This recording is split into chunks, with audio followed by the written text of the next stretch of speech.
I'm reading from the book of Joel, the 2nd chapter, verses 1 and 2. Joel chapter 2, reading verse 1 and verse 2. Blow ye the trumpet in Zion, and sound an alarm in my holy mountain. Let all the inhabitants of the land tremble, for the day of the Lord cometh, for it is nigh at hand. A day of darkness and of gloominess, a day of clouds and of thick darkness. As the morning spread upon the mountains, a great people and a strong, there hath not been ever the like, neither shall be any more after it, even to the years of many generations. We thank God for answering our prayers. We thank God for giving us the opportunity to pray.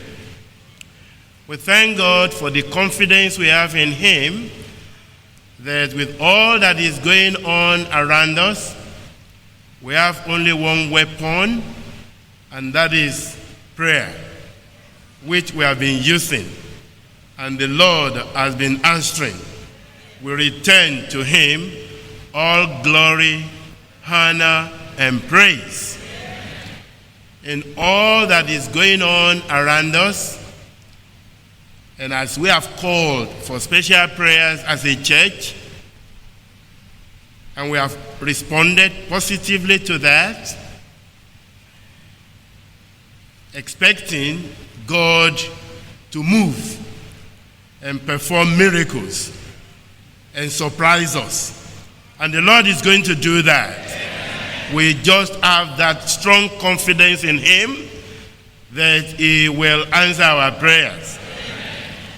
But as we continue to pray in the situations we are in, it is very important also to note that everything that is happening can be likened to God's sound of alarm.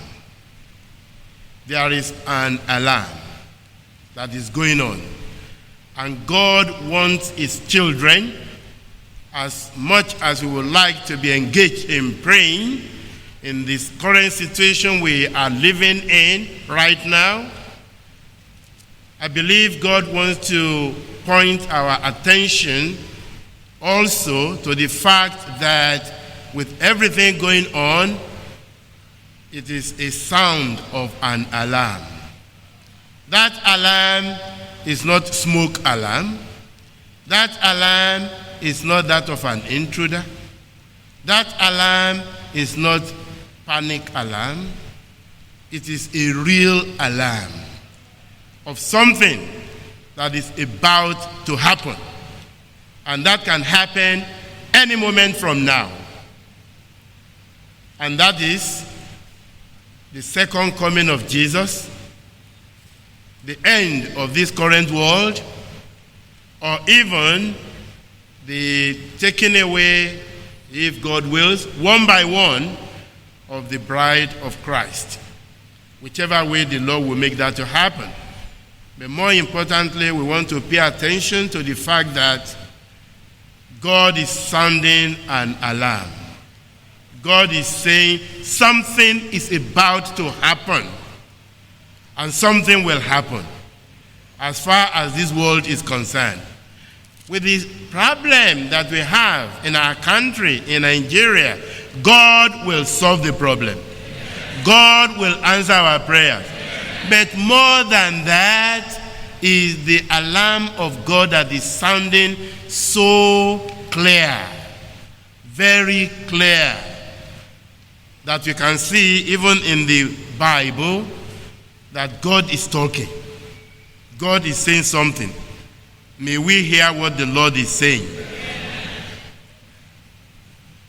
In the passage that we have before us, God was instructing here that there should be a trumpet, which was the method of blowing or sounding an alarm during the Bible times, that something is coming to this particular nation, and that they need to hear and be prepared. And I believe with everything going on around us too, I don't know whether you can feel it, I don't know whether you can see it, that God is talking. God is saying something. And that is, yes, I will answer your prayers, I will deliver you, I will remove all the troubles and the problems and the challenges.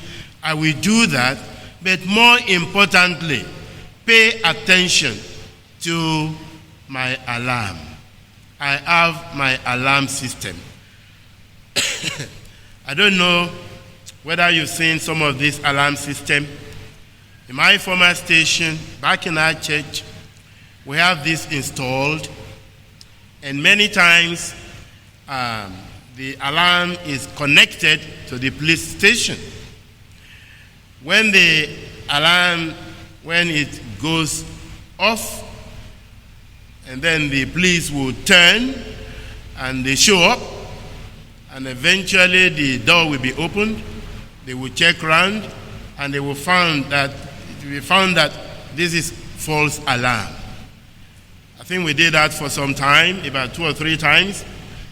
The police system is that once you have done 2 or 3 times, you are wasting the police time. Then the 3rd or 4th or 5th, or after 3 times, they will not respond because of false alarm. We have many of such. But in this alarm system of God, it is not false. It is true. It is real. It is sounding so high, so disturbing. I don't know about you too. If you have heard some of these alarm systems, they are mainly to disturb you. They are mainly to awaken you. They are mainly to help you to respond and do something, to tell you that you are in an imminent danger and you need to run for cover. You need to do something about it. And when I think of what we are going through, one by one you can just take them, you can see in a fine line there that God is sounding an alarm. God is warning his children. God is warning those that are yet to be his children that the end of the world that we've been singing and singing about that will come is very close. It's very near. And the more we see all the things happening around us, the better we are prepared. The better we are ready, so that we are not caught unawares. Some felt this alarm can be false even during the time of Noah. Jesus Christ cited his example when God gave the sound of alarm for about 120 years. The alarm was sounding through Noah and his household. The alarm was ringing, but the people of Noah's day, they thought that that must have been false. There is no way. That will not happen. But until that day, when the flood came, they were still eating. They were still drinking. They were still marrying. Life was going on as normal. But the alarm was not false. Eventually the flood came. Similarly, this world is coming to an end. We don't know the exact date. We don't know the exact time. But God, in his loving kindness, did not put us in the dark as to signs to watch for, so that we can be ready and be prepared. I don't know how long the sound of God's alarm has been ringing in your ears. It won't continue for life. One of these days, it will end. Similarly, in the days of Lot in Sodom, when he went to speak to his sons-in-law, he was sounding the alarm. We need to get out. We need to get out. We need to get out. This place will soon be burnt with fire. The word of God tells us in Genesis 19:14 that he seemed as one that mocked. They thought that the alarm he was ringing was false. But it wasn't false. Eventually, that day came when fire was rained down from heaven upon Sodom and Gomorrah, and they perished. May we not perish. Amen. Jesus Christ also sent the sound of alarm through his disciples. They kept on preaching, repent. Repent. That is an alarm. For if you fail to repent, something terrible will happen. You repent and be saved, you reject, and you are damned. May anyone present here yet to repent of his or her sins, may the Spirit of God enter into that individual and give him or her the conviction so that she will respond positively to that sound that is coming. Well, some of us also have a way by which we like to perhaps pray in the middle of the night or one appointment or another. We have our clock with alarm set, and some of us have our wristwatches with alarm set, and when the time is up, you will hear the bleep. Many times, especially if it is the one in the night, and you are the one that set the alarm for 3 a.m. or perhaps 2 a.m. or 4 a.m. that you would like to pray or do something, and the alarm comes on. Many times you just do like this. You are the one who set the alarm. And now the alarm has come. It's time to respond. And then you just stop it. The poor clock has nothing to do but to stop. But this alarm of God, you cannot stop it. Once it starts ringing, it will keep on ringing. And I just pray that we will not be among the lot that have had their conscience seared with iron to the extent that they cannot just even discern the sound of God's alarm again. And then they think they can quench it. No, one cannot do that. That reminds me of noble Felix, whom as Paul was reasoned of righteousness, temperance, and judgment to come with him, he trembled. And then he said to Paul, "Go thy way," in Acts 24:25, "go thy way until I have a convenient season." He ignored the alarm. But that convenient season, the Bible didn't tell us ever came. You cannot stop God's alarm. It will still keep on ringing. And when the time comes that you should respond and you fail to respond, then the judgment will come. May we not wait till that time. Amen. Similarly, another one that tried to put off, King Agrippa, in the same book of Acts, chapter 26, verse 28, after Paul had spoken to him, then he said, "Almost persuaded me to be a Christian." Almost. Almost. This morning, all those that are almost persuaded, we pray that the Spirit of God will remove that almost. will convert that almost to fully. The Spirit of God will persuade you fully that you need to be born again. You need to be a Christian in order to escape. You know, what we are looking at, what is happening to us right now is nothing to compare with what is about to happen and what will happen according to the Word of God. But glory be to God, we can escape. We do not need to let that be our lot. We thank God for Jesus, who has paid the price, the result of which you and I, we can escape this great judgment that is coming.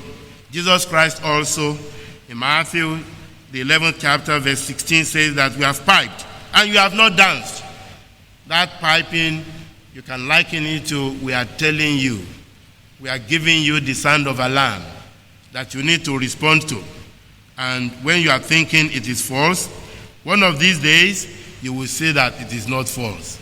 It is going to happen. And it is going to happen very, very soon. I pray that God will let you feel it. God will let you see it and run to the cross. It is ringing loud and clear in our ears if you look around. The current situations in our country, even in the entire world today, all the situations fit perfectly the end of the world. I learned also about confirmed and unconfirmed alarm. Again, I got to know this in our church when we have a sensor that will go off, and it's just one, and you call the police station, or the police want to know what is happening, and they call, and then they want to know how many sensors have gone off. If it is only one, it is called unconfirmed alarm. They won't do anything. But when it is two, then they believe something has happened. Then there is a confirmed alarmed situation. But looking into the Word of God, you will all agree with me that we have more than two sensors that are ringing, that are coming out, that are saying, be ready, be ready, be ready. Jesus is coming. The end of the world is at hand. That's the part that we read in chapter 24 about the second advent and some of the things that will happen. A songwriter by the name Enehese put it this way: signs of the times are everywhere. There's a brand new feeling in the air. Keep your eyes upon the eastern sky. Lift up your head. Redemption draweth nigh. Wars and strife are on every hand, and violence fills the land. Still, some people doubt he'll ever come again. Oh, but the word of God is true. He'll redeem his chosen few. So don't lose hope, for soon Christ Jesus will descend. What an encouragement. Encouragement for God's children. Encouragement that our redemption is very close. May we all be ready. May we all be prepared. In the passage that we read, Jesus Christ himself gave those things that we can liken to sensors of these God's alarm system that are ringing. Talks about the sensor of wars. I don't need to mention them to you one by one. We know what is going on right now. Rumors of war, hatred, earthquakes. We are hearing them. They are real. They are happening. backsliding on the increase. May you not backslide. When we hear things like that, they are all the sound of alarm, sound of alarm, sound of alarm that Jesus is coming. Famine, betrayal, false prophets. The word that we have not been using that much. Well, I grew up at least till about over 20, thereabout, before I left this country. Banditry is not a common word. It's an existing word, but it's not common. But now we hear it everywhere. Lawlessness, banditry, where you cannot control anyone. I saw one the other day, and I was almost in tears. And I was praying, God, can you please give me power? Let me have power that I can step out of my vehicle and go and attend to these area boys. I saw a driver, you can just not have haulage, carrying any goods to pass. You are in trouble. And they came down and they were taking the wiper, they were taking this, and the poor man was like, and the police cannot do anything. Lawlessness, where there is no justice. Everything is just happening. You never know what will happen next. Someone told me just yesterday, when the news got to me of one of our brothers that was kidnapped, and I said, we've just prayed for one, God answered. We just prayed for another, God answered. And now this one is coming again, and the brother said, sir, this is very common. It's just because it's not happening with us. It's just the one that is happening around us that we are hearing. We have them all over the place. No security, no safety, nothing. As much as we are praying that God should come and deliver us, let us also see a handwriting on the wall. Jesus is coming. We need to be prepared. We need to get ready. There is a sound of an alarm from heaven that this world is about to end. Have you thought of the explosion of knowledge? Reading about the account in the book of Nahum, talking about lightning and automobile jostling and bustling on the highway. When it was written, I want to believe people of that period who were not used to anything automobile, they were only accustomed to perhaps horse-drawn carriages, and now thinking that something like that will happen. They may be thinking that may not happen. But we are witnessing that today, aren't we? So also, all this that the Lord is saying, they will come to pass. Some are already coming to pass. And when we see them, let us be looking up. As we are praying for deliverance, let us know also that our deliverance is very close. May God deliver us. Amen. May God help us. Amen. Disobedience to parents, unholy, people becoming fierce, heady, lovers of pleasures more than lovers of God. We see them all around us. Even we too, we see the wind of it. We have to be frank, we have to be honest. The wind of it, even blowing on our side too. And immediately we cry, Lord Jesus, have mercy upon me. And he will come down and deliver us. It's everywhere. May it not sweep us away. In Jesus' name. This sound of alarm came to the founder of this church. This alarm of God can come to you anywhere, more especially in a gathering like this, but even outside gathering like this. For Mother Crawford, it was in a dance hall that the sound of God's alarm came to him.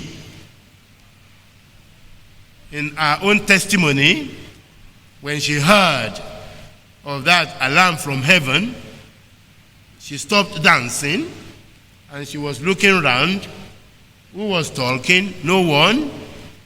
And then she continued her dancing. And then the alarm came again until she obeyed the voice of that alarm. May God help you today to obey that alarm. May you hit that alarm. In verse 12 of that book of Joel, chapter 2, God was telling them what this alarm is all about. Verse 12 of Joel chapter 2, therefore also now, said the Lord, turn ye even to me with all your heart. This is the alarm. And with fasting, and with weeping, and with mourning, rend your heart, and not your garments, and turn unto the Lord your God, for he is gracious and merciful. God is merciful. He will answer our prayers.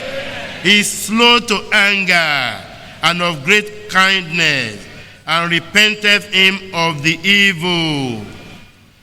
That verse says, 14, who knoweth if he will return and repent? I can say that by the special grace of God, with what the Lord has done for me, when I repented of my sin, I can say that the Lord will turn.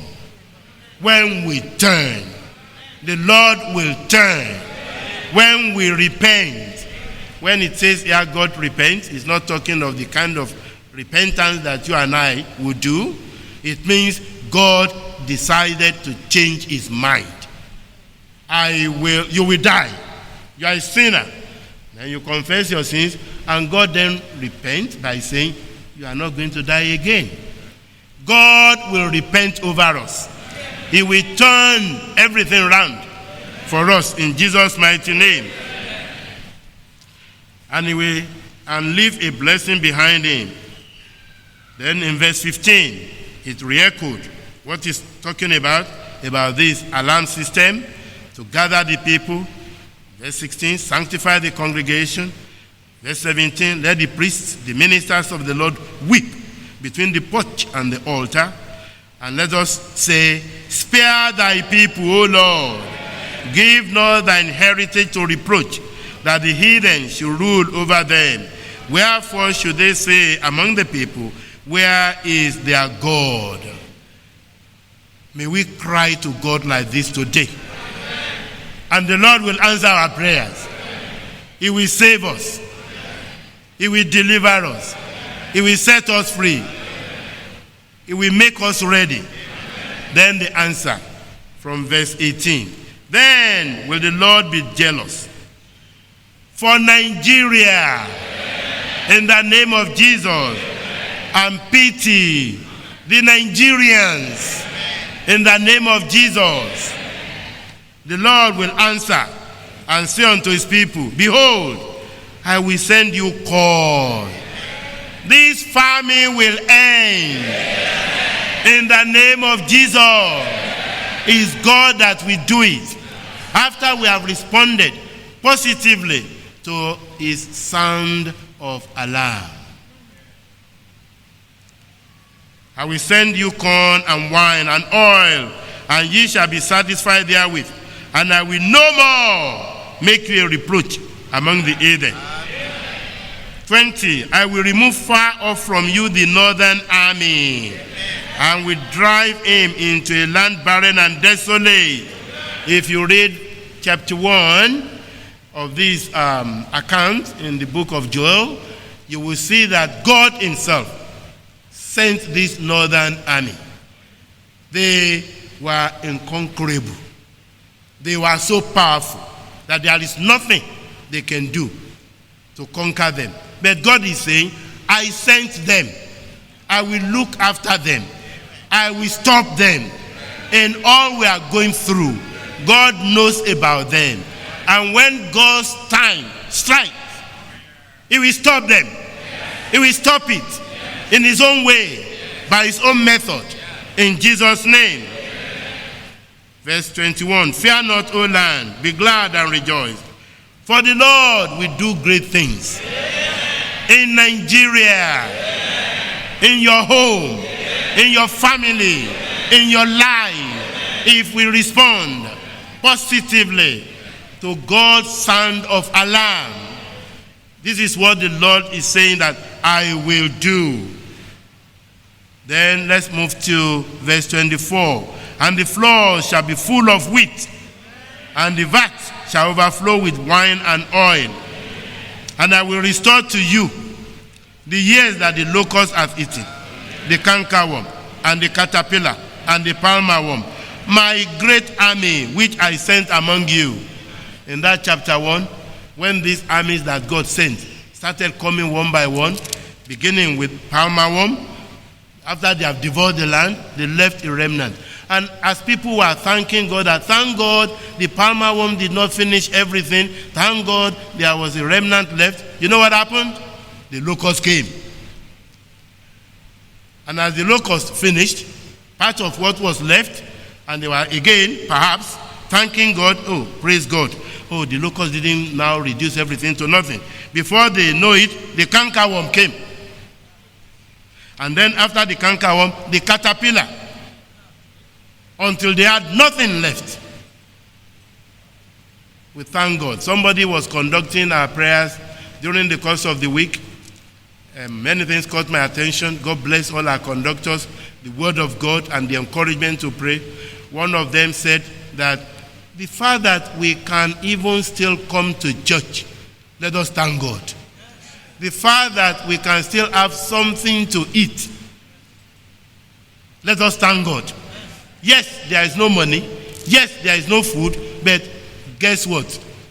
Many of us, God still provided for us to be in the church today.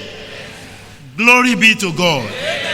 We praise Him for doing that. And as we do that, He will open heaven. In the name of Jesus.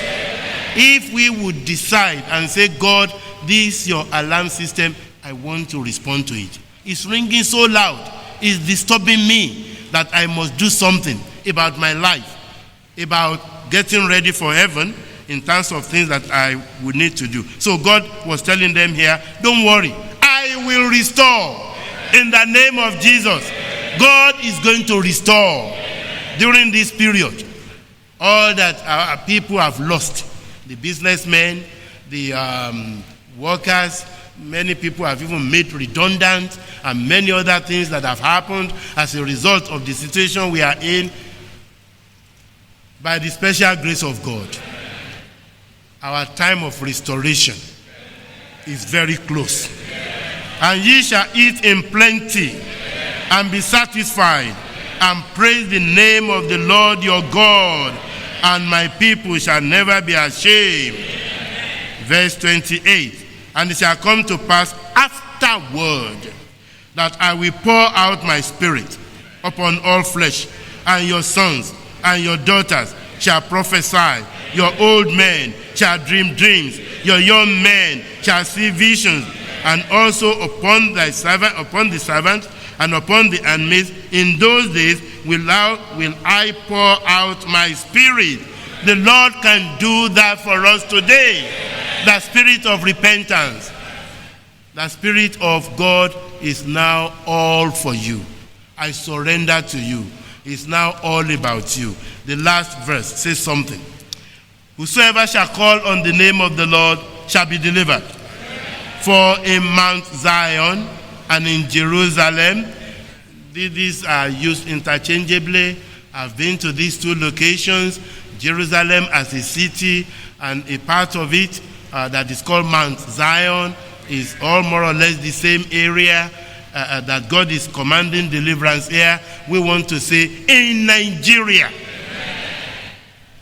And when it says in Mount Zion, I was meditating about that, and I was speaking city by city, city by city, city by city, town by town, village by village, harem by harem. In the name of Jesus, He will send deliverance. As the Lord has said, and in the remnant whom the Lord shall call. Can you hear God's alarm system ringing? Are you going to respond today and say, God, I can hear your alarm system. I've been putting it up for a long time. Today, I want to respond positively. Thank God. In all our meetings in the Apostolic Faith Church, we hear about this sound of alarm. In all our sermons, in our singing, in our admonition, all we are ringing out is the sound of alarm. God's sound of alarm ringing. Even today, the day of the Lord is at hand. Jesus is coming very soon. If you hear his voice, harden not your heart. Come out. The alarm is real. The alarm is not false. Come to the altars. Come and speak to God. Come and talk to God. He will answer your prayers. As you are praying for Nigeria, as you are praying for your family, as you are praying that God will deliver us, remember to pray for your life. Remember to pray, to be ready, for the trump of God can sound anytime from now, and God's children can lose gravity. This roof may burst open any moment from now, and the children of God will be caught up to be together with the Lord in the air. Come to the altars. I implore you to come and pray, and the Lord will answer your prayers.